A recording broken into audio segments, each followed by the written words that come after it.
Hi everybody, I'm David Hunt, owner of GameMasters Guild here in Crestview, Florida, and today I'd like to welcome you to another episode of The Art of the Master. In this episode, we're going to be covering NPC design, specifically brainstorming, once I get an idea how I organize into my notes, how I keep track, and how detailed I get with my NPCs. Hopefully you'll find some good information in this episode, so stick around and let's find out how I do NPC design.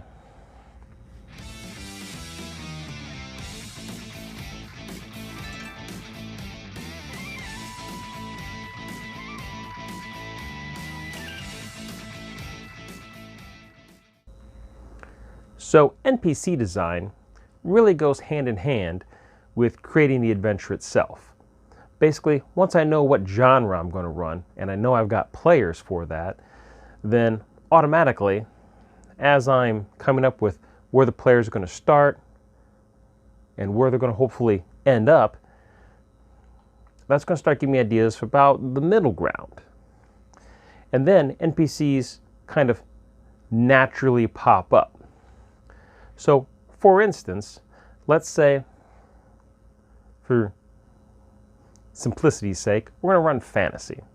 And of course, in fantasy, where are they going to start? They're going to probably start in a town. And already, there's a smorgasbord of NPCs that they could run into.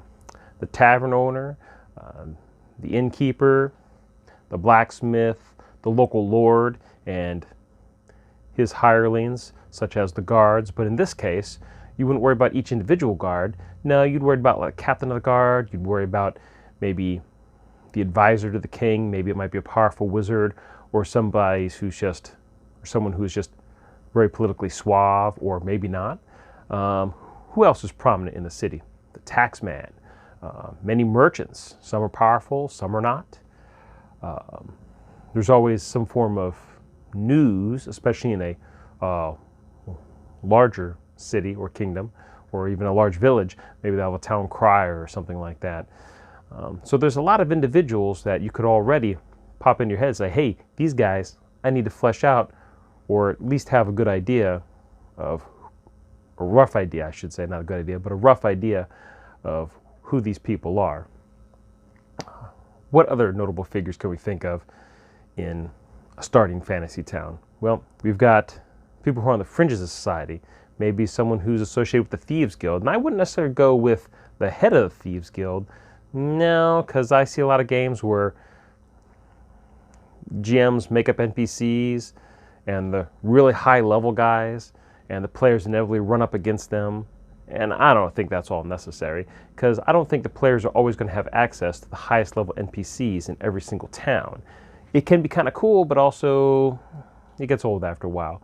You know, they always get to meet the head of the Thieves Guild. It doesn't have to be so. They can meet a lot of low-level guys or a lot of mid-level lieutenants. So think about that. And plus, someone who's head of a Thieves Guild, he's not going to expose himself to a bunch of low-level players. There's no way. Like, who are these guys? I don't care about these guys. So think about that when you're creating these NPCs. Now, when I make my NPCs, usually I keep it short and simple because I never know which NPCs could be important to the campaign. Now, generally speaking, when you make a campaign, you might have one or two major villains, and maybe the king's he's a major player, so you're going to flesh him out. You're going to flesh out a couple of the villains. I get that. But you don't want to go too crazy, because if you flesh them out too hardcore, if things change, then you've done all that work for nothing. But also, too, you still want to give yourself just enough information to go along, so that way, if you have to flesh out an NPC, it's quicker. Now, again, in my notes, and this is going to, I'm going to try and pop this up right about here. You're going to see that my NPC creation goes hand in hand with my adventure creation. I created this village of Sunset, and what I did is I literally went line by line, and real quick I put Sunset, small village on the coast. And then again, called Sunset because when first settled, the founders were impressed by the beautiful sunsets that they saw here. primarily a fishing village. I wrote down the exports, and then here I identified the rulers. It's a town council, and I wrote down 2 merchants, a clergy member, 2 previous adventurers who are retired. And then underneath that, I wrote down the merchants, like Merchant 1, Merchant 2, their names. Merchant 1 is Cadius, or Master Cadus, as he's called, stern but fair. Merchant 2, Dionysus, prominent blacksmith. And also I've got little spots where I have circled M and H. This means he's a male human. Quick notes like that make it so much easier. Now, sometimes I don't always write page references and template references because I've been playing so long. These merchants, I'm automatically going to consider them commoners. I might give them a few extra hit points and maybe a nicer weapon, but generally, they're commoners. Clergy. E, I got it circled for elf. F circled for female. Linara, and she's as a 3rd level cleric. So, I'm probably going to want her, actually, if she becomes important enough, I want to go ahead and actually make her up. If she starts traveling or the players interact with her more, even on just a casual level, I'll probably make her up as an actual character and keep her sheet like in the back of a notebook, just in case. Or on the back of my page, I'll have an extra spot where I can go ahead and put that information. And here, she's always reserved, attempts to solve all problems through discussion, dislikes violence. She dislikes it, doesn't mean she's not going to do it. And then like there's tired adventurers, I continue, so on and so forth. Let's see. So in that way, I've got all the information right here. Again, not a lot of information. There's very minimal information on this about the town of Sunset and also about the town council, but there's definitely enough to go off of here. Page 2, and this is something that I do. I didn't do this just because of Sharpie, leaving the back page blank. What I'll do is I'll write out my notes here, leave a page blank so that way I can put more information here. Then if I have to continue Sunset page 2, then I'll write some more stuff, like here, places of note. I got a Temple of Helm, the inn, which is called the Sea Goat, and it's run by Thera Rumhammer, and I got all this other information here about our workers, Dale, human male, Zim, human male, Grub, goblin male, mistreated by everyone except Thora, very loyal to her, she saved his life. Vague, I don't have to elaborate. If it becomes something, I can elaborate. And what, oh my gosh, what if they ask me on the spot? Well, how did she save you? It doesn't have to be an epic tale. Remember, if you need to come up with a reason for something, like, well, how'd you come here? Or, well, Thora, Grub says you saved his life. What was that about? Maybe he's just out in the woods and he got surrounded by a pack of wolves and she saved his life, Maybe he got attacked, she came, fought off the wolves, and the wolves, maybe she killed the wolf right away, other wolves are spooked, they run off, and she provides him medical aid or gets him to a temple so he's healed.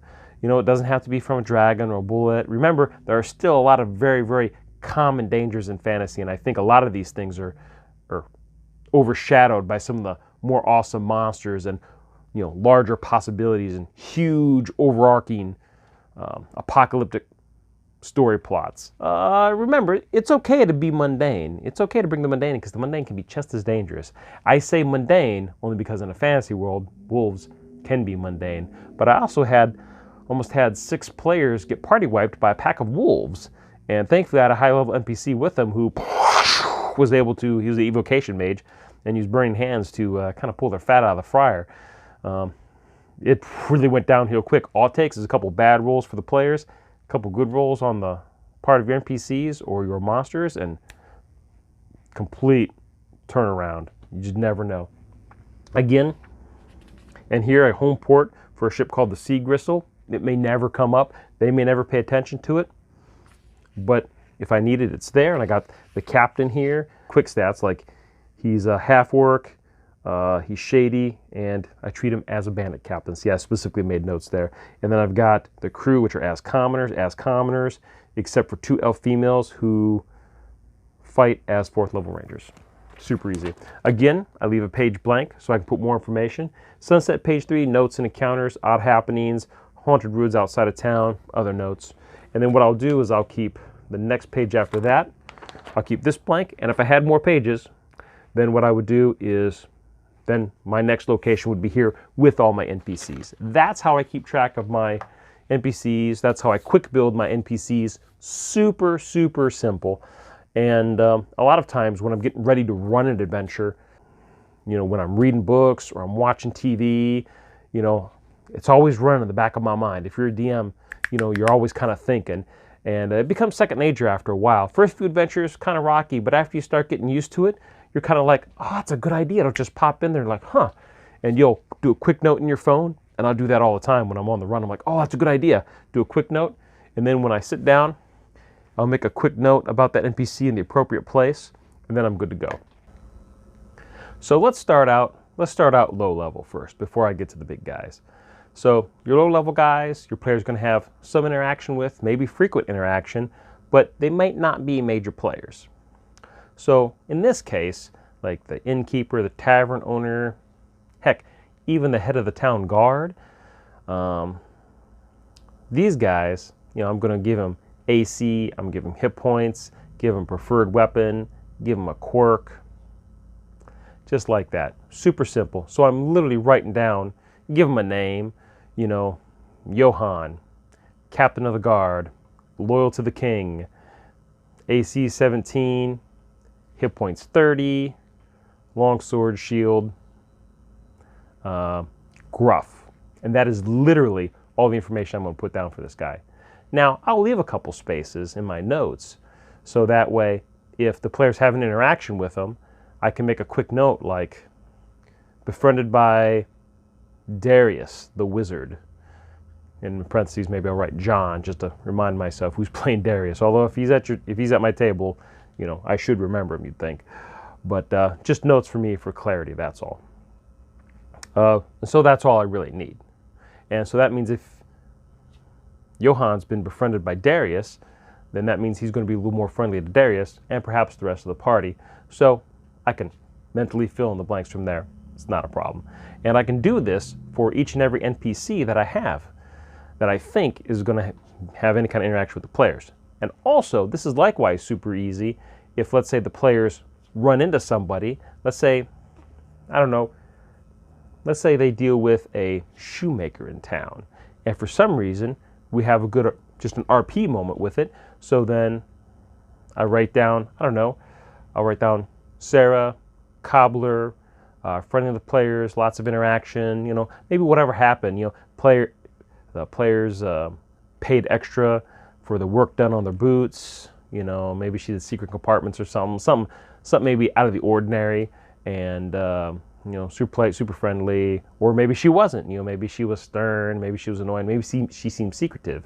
And I'd still write down, you know, AC 10, whatever hit points are. With 5th edition, using Dungeons & Dragons system, what I probably would do is I would literally flip to the back of the book and I'd use one of those NPC templates. Like I'd write as commoner, or let's say the blacksmith. Let's say they go with the blacksmith and he's gruff, doesn't talk about his past, has a nice well-oiled sword in the corner, and you know, the players, they don't know him from anybody. But what I might do is in my description on my paper, the only other thing I'd write is as guard. In the back of the monster manual, it'll show you all those NPC templates and it'll have guard right there. So I know I can flip to that page and I'll write the page number down. So I know, hey, this blacksmith, his stats are as this guard in the back, this template that's already set up, so I can just flip through it and use it. And super easy, I like it.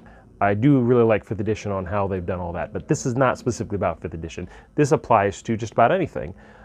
Even with some other books, let's say like the Palladium system, a lot of times they have NPCs statted out for certain adventures. So what I'll do is I'll just write as so-and-so, page whatever, whichever book it's out of, so I can just grab that book, pull up that NPC, reference his combat stats and skills and other statistics, and go from there. Super easy. That way my notes on my paper are literally like 1 or 2 lines. And that's all you really need. Even for some of your big baddies, even for the king, you know, the lord of the land, the lady of the land, their family. I mean, in half a page, and I've done this before, you can literally have the king, queen, princess, prince, the personal guard, personal advisor, maybe some other advisor, all on one sheet of paper, just real quick, with an extra line or two for some quick, and I mean quick notes. So like if something happens, let's say the princess seems to be smitten with one of the characters, then I can jot that down, or the king is unhappy with one of the characters, I can jot that down, or one of the players saves the prince, I can write Darius saved prince from wolves. And he'll be eternally grateful, and he'll always remember that. And then in later games, I can always bring that up. They're sitting there maybe at a tavern, and for no reason, I could have the prince say, Darius, remember that time when you saved me from the wolves? Man, I still think about that all the time, how close I was to death, da-da-da-da, and it won't mean anything. But it feels more grounded, feels more realistic when I bring up these little tidbits like that. Because when you're out with someone, hanging out, having a drink or having a meal, conversation wanders, thoughts wander, and he might remember that one time that Darius saved him. And it's possible that you could use these little memories to jump into potentially other adventures, but that's not or other tangents for the adventure, but that's not part of this. But it's just something for you to think about. So you don't need a lot of space on your paper, and you don't need a lot of information, just some quick bullet points so you understand who the NPC is, what their name is, what they're about, and the effect that they've had on the players had on them. No problem. Even your villains, same way. Now, these guys, of course, you're probably going to want to stat out your big baddies a little more. Although, again, conveniently, in the 5th edition Dungeons & Dragons Monster Manual, you can find the stat blocks for like an archmage. I think he's like I don't know, is he a 9th level mage? I don't know. He's pretty up there. I can put Aemon, Archmage, Sea Page, whatever it is in the Monster Manual. And when they come to fight him, it's right there. I can just flip to it. All right, let's go. Just see the stat block start rolling. Not a problem. I don't even need to have spell cards for it because all the spells are listed right there. I can go to the player's handbook. Spells are listed in alphabetical order. Pretty easy for me to look it up. You want to keep your NPC creation quick, or your notes quick. Now, the actual creation of NPCs themselves, well, I derive a lot of my inspiration, of course, from books, TV, and just general brainstorming, And I sometimes I have very specific ideas, and sometimes my ideas are kind of scattered. So I might legitimately have a page in the front or the back of my notebook for my adventure, which honestly, you should have some kind of notebook for your adventure where you can keep all your information and keep things reasonably organized. This way, you could literally have a page up front or in back of your notebook where you can write down everything that comes to mind. So if you're not sure, you can just sit there and just start writing out NPCs. If you're just in a mood and you just got all these ideas, you can jot them down and have it. Now, in some of my games, I actually have, I won't say detailed, but I had a lot of interesting ideas. In one game, I've got this little apocalypse notebook, and I know I've got it around here somewhere, which I'll show it here to you in just a second, probably right around here somewhere. So in this apocalypse notebook, I had a lot of ideas for what was happening in this apocalypse. It was kind of like modern day future tech, going to what's called the coming of the rifts, which is where the Earth basically becomes this interdimensional nexus, and all hell breaks loose. So anyways, what I did is in the front, I wrote a lot of notes about certain things I wanted to make sure I kept clear in my head and in the game, so players came across that I had good consistency. And then in the middle, I had a list of different states where if they traveled to the different states, so I had like 50 pages, and each state had a page front and back. But I didn't write a full page front and back of notes. I just wrote a couple interesting places, like one-liners, like Nevada, Area 51, and then a few lines under that I wrote Las Vegas, such and such high-tech medical facility, and that's it. That is it, because those are the only two main things that I really wanted to be concerned about if they went to Vegas. So no matter how my adventure went, no matter where they went in Nevada, I would go somewhere there. Or if they didn't go to Vegas, they didn't come across Area 51, they would go to They would just go through some nondescript area and we'd move on to the next thing. Now, also on these pages, I would also make quick notes about NPCs. Now, in the back of my Apocalypse notebook, I also had written a section, because it's a very long-running campaign, so I had a section where I had a list of names and occupations. And because they were traveling the globe, I was trying to keep things super simple. So I literally had a list of names, which would be, I had 10 English names, 10 Japanese names, 10 German, French, Spanish, Russian, the major countries and languages I thought they might encounter. So I had 10 names for each, I had 10 last names for each, and it was all on a random chart, so I could just roll like a D10 or a D20 and it would just pop up super quick for me. And I found that very, very handy. And then what I did is add a whole nother page of NPC quick stats where, and this is for the Palladium system again, where I would write thug, hit points, armor class, or AR armor rating, hit points, armor rating, same thing as armor class. I'd write his basic skills, how many attacks per melee he had, like 2 or 3, his bonuses to strike, parry, and dodge.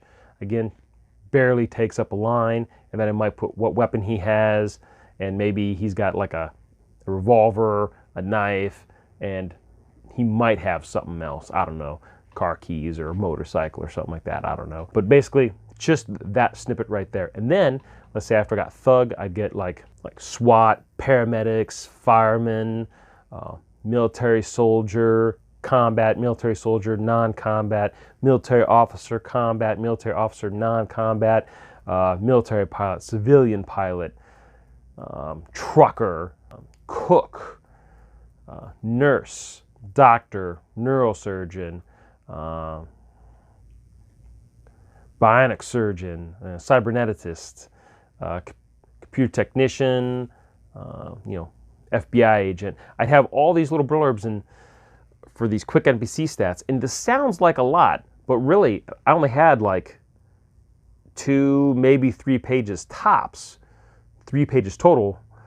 So basically like a page and a half, front and back of one page and the front of another page where I had these stats. So you can fit a lot in a small area. And then I would just pick whatever they come across, the nurse. Oh, and if I didn't happen to have, let's say they run across, let's say they're like, well, they're checking the map, like, well, let's go see if we can find anything here. There's a veterinarian office over here.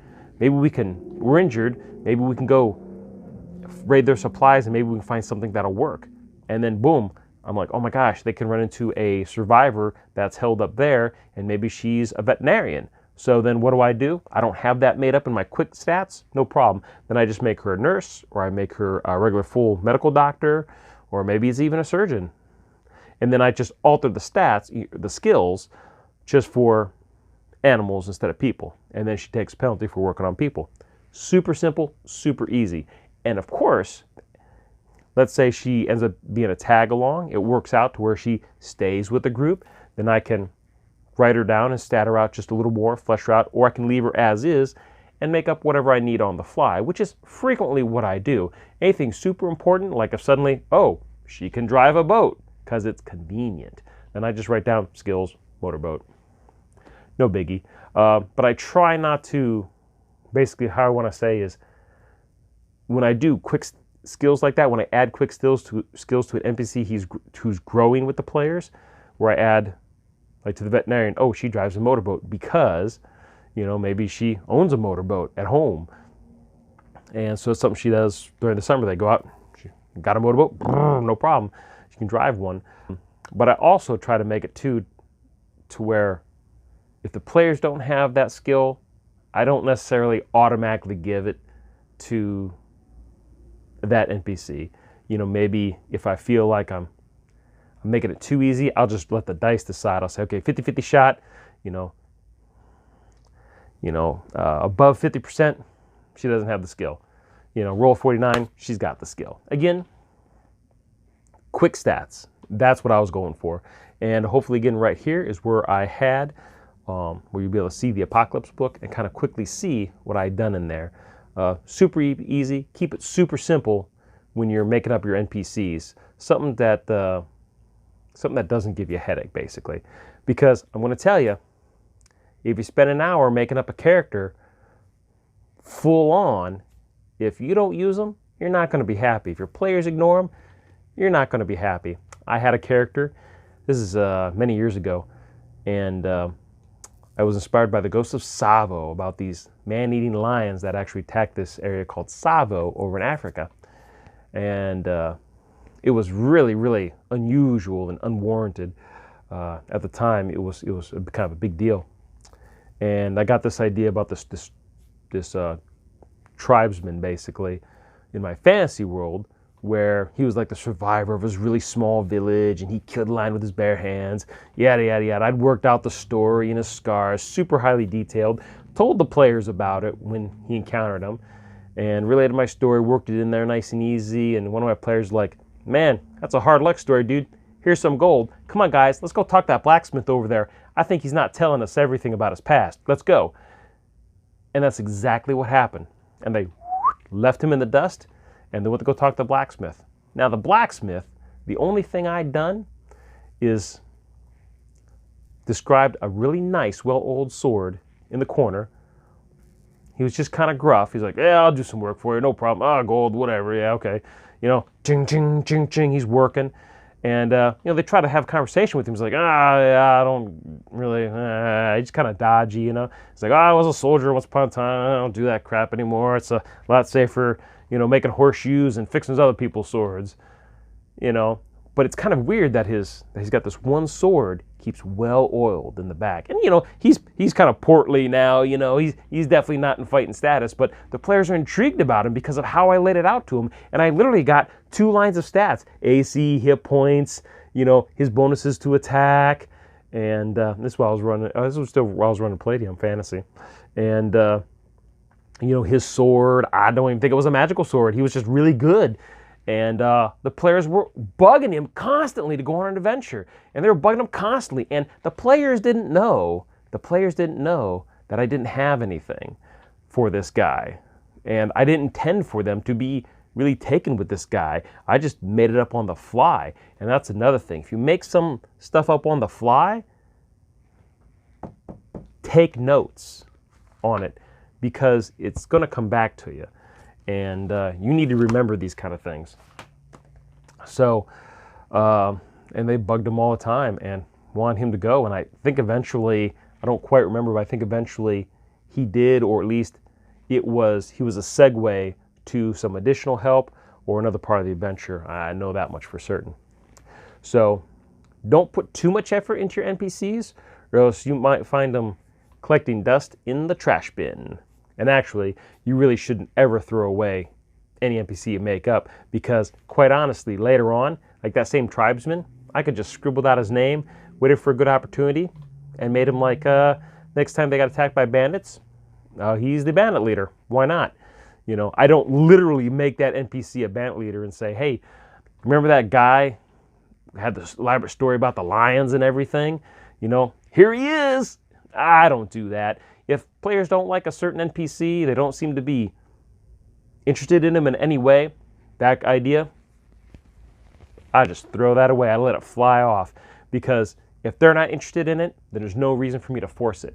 Now, it doesn't mean that I can't keep the stats. I can erase that name and just put a big X through his background and use his stats, because the players don't see the stats. The players don't know the stats. They don't go, oh, that guy's got a +3. That's a so-and-so. That's that other NPC from 3 days ago that Dave renamed. No. No, they see what you describe.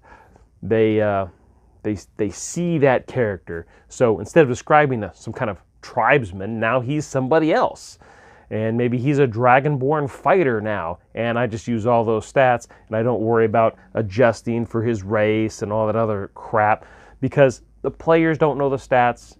And they're there to have fun, and you're there to have fun. Make it easy on yourself. Make it easy on yourself. That's all I'm saying. In my last episode of Art of the Master, someone mentioned in the comments that they were looking for creative ways to challenge the way they create NPCs, and either in how to design them or how to organize the info in the notes. Well, I think organizing the info in the notes pretty straightforward. Once you get an idea, you put it down. Now, creating the NPC, well, basically take a stereotype and kind of stand that stereotype on its head a little bit. Maybe the king maybe he's a decadent king. Maybe he throws all these lavish parties or he's very cruel, but maybe there's an underlying reason. Maybe it's not because he wants to be, maybe because he has to be or he has no choice. It's quite possible maybe he has been possessed or influenced by someone more powerful who has power over him. It's always possible that someone isn't who they appear to be. Maybe they're a doppelganger, or maybe a human is really a half-elf in disguise. If you're wearing a hat, you can't quite see the ears. When creating NPCs, especially somebody really different, sometimes you really have to think outside the box, or try to use NPCs you haven't used before. Instead of having everybody meet at the tavern, maybe they meet at the tavern, but they don't really make any meaningful connection with the tavern owner. Instead, maybe have them meet a fur trapper and he invites them back to his place out in the woods, and they have a much better meal there, out there in the woods. It's not just the fur trapper now, but it's also a location change. It's something different.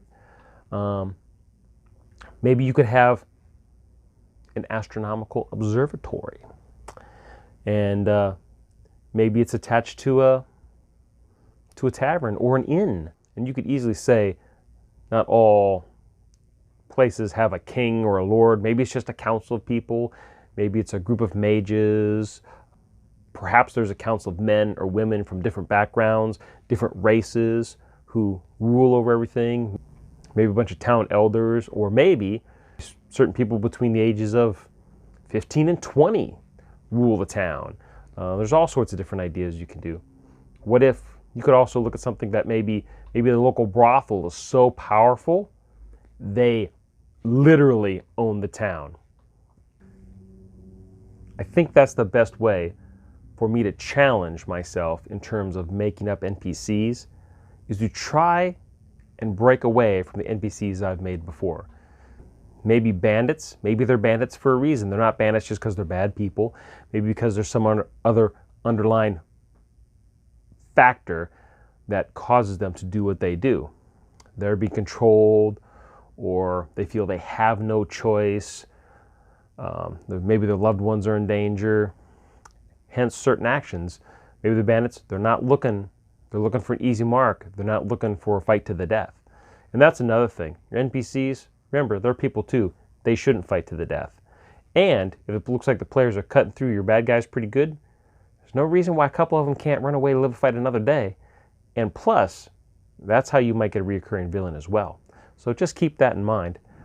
And try to focus on different character types that you might encounter in a fantasy world that might be readily available, that the players might not normally encounter on a daily basis or on a personal basis. Maybe they meet the town executioner. Maybe they talk with the crier. Focus when the players go to a certain town. Try to inadvertently focus everything around a temple or around a brothel or around a different location with those NPCs. And then that'll make you to try to come out of your comfort zone and try to work around with what you're restricting yourself with. Not to say you still can't, the king can't still own the land and the whole town or the kingdom. Not to say you can't have, the king's personal guard and his queen and his wizard and all the usual stereotypical tavern owners, inn owners, merchants, traders, stuff like that. But try to focus. Try to have a different focus. You go to another town, let's say you go to Baldur's Gate, focus on the marketplace. And then when they leave and come back, maybe focus on a different part of town. Not that you have to have an adventure there, but maybe have an NPC meet them and bring them to that part of town. Or maybe you say, well, when they're in Baldur's Gate, they got some downtime and everybody breaks up, decides what they're going to do. You say, well, on your way to the magic shop or the general store or the weapon shop, or on the way back, you're going through this district because of whatever reason. You know, you thought it might be a nice shortcut. It looked interesting. There was some good food down the way. You got a couple lizards on a stick you're eating, some good apples because you went that way. And then this happens. You know, try to make connections in unique places in town or even out in the woods. And remember, if you're out in the woods, there's a lot of opportunity to meet interesting people. There's trappers, other hunters, and maybe a farmer has a homestead way out in the middle of nowhere, or lumberjacks. Who knows? The possibilities are endless. So I think right now, I'm pretty much going to end it right there. I could probably talk about NPCs for a lot longer, but that's just my quick take on how to design NPCs and how to challenge yourself to make them a little bit better, and how to keep track of all this mess. Remember, keep a spiral notebook handy and a pencil, man, and take notes. Doesn't have to be a lot, just some quick notes, but that's all you're going to need. And if you do need to flesh anything out, you got your notebook right there to do it. So I know we'll probably come back and revisit NPCs at another point, but for right now, I think we're going to leave it at that. And I want to give you a little taste of what is coming up. I got an idea, and I think for my next Art of the Master, I'm actually going to look at time travel briefly. Just it popped in my head for no reason, and I kind of want to do it. So next episode, unless something weird happens, be on the lookout for my Art of the Master time travel. So I hope you enjoyed this episode of Art of the Master. I certainly have, and I can't wait to make more. And again, I can't wait for the comments in the section down below. So make sure to give me some ideas so that way I can take some notes in my spiral notebook and put out another episode on how to work with NPCs. Now, of course, big villains and other stuff like that, and plots and creating your own locations, that's a whole nother thing. Hopefully this has been helpful for you. So again, I'm Dave Hunt, owner of GameMasters Guild, located in Crestview, Florida, telling you to stay safe, play great games, and I'll see you real soon.